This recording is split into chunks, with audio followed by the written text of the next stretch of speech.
Over to the Big East. UConn, the favorite, plus 200. Creighton, plus 300. Marquette, plus 300. Xavier, no Zach Fremantle, but they have played better defensively without him. He's done for the rest of the year, plus 550. Then Villanova, 10-1, going to be a popular pick just based off of the brand name.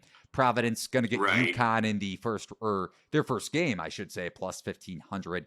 Seton Hall, St. John's, Butler, DePaul, and lowly Patrick Ewing foul suit. So any number that interests you there, or probably staying away?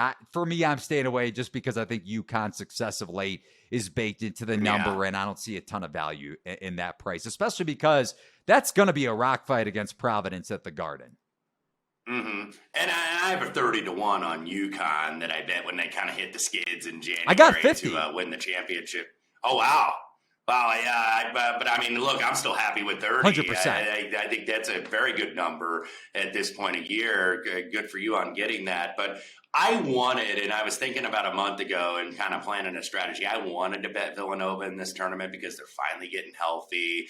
They got a few quality wins, but 10-1, I'm seeing them. Yeah. It's like Providence is 15, and Providence has to win one last game than Villanova does. Like, Villanova still has to beat Georgetown, and they still have to win 4 games in 4 days. I know Georgetown did it 2 years ago, and I know Georgetown is Georgetown, but there are games where they put in good efforts and have actually covered against good teams, and especially in the first half. They stay with you for 20 minutes, and then after about the 10-minute mark of the second half, you can kind of see it going sideways. So if you're looking maybe to bet that game live, definitely keep an eye on that because they'll have a good effort at least early on in the Garden. But I'm not going to bet Marquette because I would kind of want to fade them. I think they definitely overachieved this year. And credit to Shaka Smart, who might win National Coach of the Year, certainly is on the short list. Creighton is the team that I like because I like their defense. They're usually an offensive team, but they've been the best defense in the conference. But I still think they're kind of short. Xavier, without Fremantle, even though they've been very good. So I wanted to bet Creighton at that bottom end of the bracket. If I would have got maybe the price on Villanova that Providence is at 15-1 or somewhere around there, I'd have taken a shot with the Wildcats. But, yeah, this doesn't look like I'm going to have a future in this conference. I'm with you.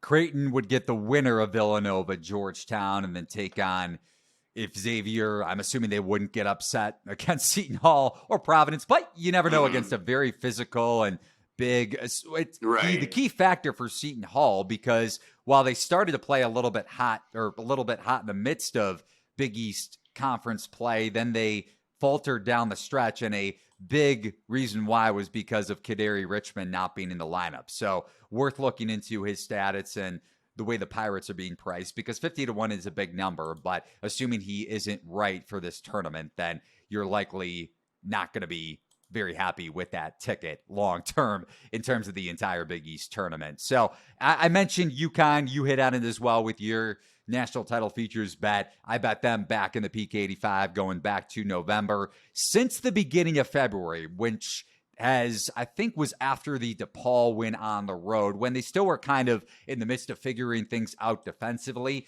per Bart Torvik, they ranked top 10 in both adjusted offense and adjusted defensive efficiency since, again, the beginning of last month. This team is elite on that end of the floor. I do worry about guard play because they can get turnover happy, but they are long and athletic with Sonogo up front and Caravan, who's played a lot better defensively. His versatility as a 4-man because he can get bullied down low, which was the concern at the beginning of conference play, like against the likes of Xavier when UConn lost their first game of the season. So Diarra, if and when he comes back, the backup point, and Newton, the turnover woes concern me a bit for this team, but I don't like the number at plus 200. Maybe if you could have gotten a little bit better, plus 280, plus 300, but I'm not super interested in the Huskies. So